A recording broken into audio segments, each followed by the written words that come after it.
নমস্কাৰ মই অংকিতাই আপোনালোক সকলোকে আন এটি নতুন ৰেচিপি ভিডিঅ লৈ একে ক্ৰিয়েচনছত পুনৰবাৰ স্বাগতম জনাইছো আৰু আজি আপোনালোকলৈ লৈ আহিছো খুবেই টেষ্টি নতুন ৰেচিপি এটা খুবেই সোৱাদ ভৰা চাটনি এবিধ বনাবলৈ লৈছো সেইকাৰণে ভাবিলো ৰেচিপিটো আপোনালোকৰ লগত শেয়াৰ কৰো আজি মই বনাম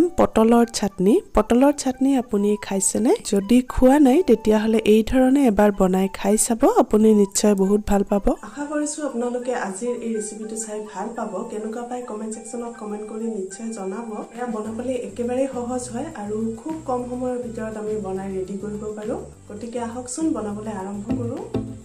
চাটনিৰ সোৱাদ বঢ়াবলৈ এয়া মান ধনিয়া মায়ে চিঙি আনিছে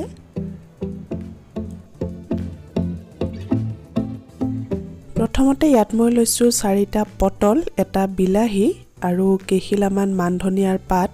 আৰু মই লৈছো এটা পিয়াজ দুটা শুকান জলকীয়া দুটা কেঁচা জলকীয়া অলপ আদা আৰু এটা সৰু গোটা নহৰু যদি আপুনি নিৰামিষ বনাব বিচাৰে তেতিয়া নহৰু আৰু পিয়াজ নিদিয়াকৈও বনাব পাৰে পটল কেইটাত অলপ চুৰি এখনেৰে কাটি দিছো তেতিয়া ভালকৈ সিজিব ভিতৰলৈকে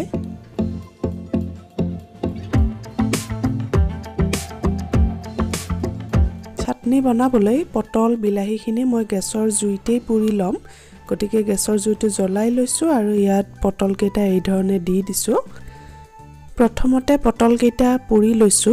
উলট পালট কৰি থাকিব চাৰিওফালে যেন ভালকৈ পুৰা হয় আৰু তেতিয়াহে ভিতৰলৈকে সিজিব পটল কেইটা পুৰা হৈ গল এখিনি এতিয়া প্লেট এখনত নমাই লম ওপৰৰ পুৰা বাকলিখিনি পাতলকৈ মই এৰাই পেলাই দিম তাৰ পিছত এতিয়া বিলাহীটো লগতে কেঁচা জলকীয়া শুকান জলকীয়াখিনিও পুৰি লম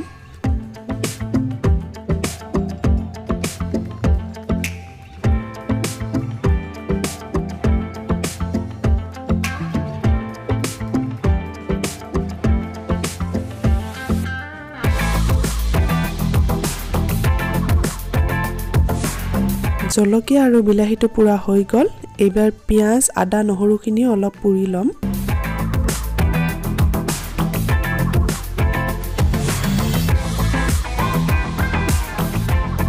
পুৰি লোৱাৰ পিছত বিলাহীৰ ওপৰৰ বাকলিখিনি গুচাই পেলাম এইখিনি পুৰাৰ আগতে মই ভালদৰে ধুই লৈ সাফা কাপোৰ এখনেৰে মুছি লৈছো যেন পানী লাগি নাথাকে এতিয়া এই গুটেইখিনি গ্ৰাইণ্ডাৰ জাৰ এটাত দি পেলাই এইখিনি গ্ৰাইণ্ড কৰি লৈ পেষ্ট বনাই লম গতিকে বিলাহী পটল কেঁচা জলকীয়া শুকান জলকীয়া আদা নহৰু পিয়াজ আটাইখিনি দি দিছো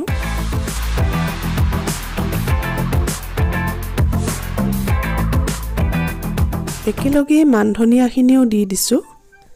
এয়া চাওক আমাৰ চাটনি ৰেডি হৈ গল এইখিনি গ্ৰাইণ্ড কৰি ললো ধুনীয়াকৈ পেষ্ট হৈ গৈছে এতিয়া বাটি এটাত উলিয়াই লম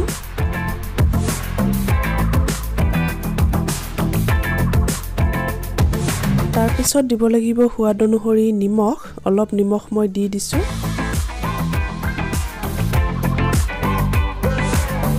আৰু লাগিব এচামুচ মিঠা তেল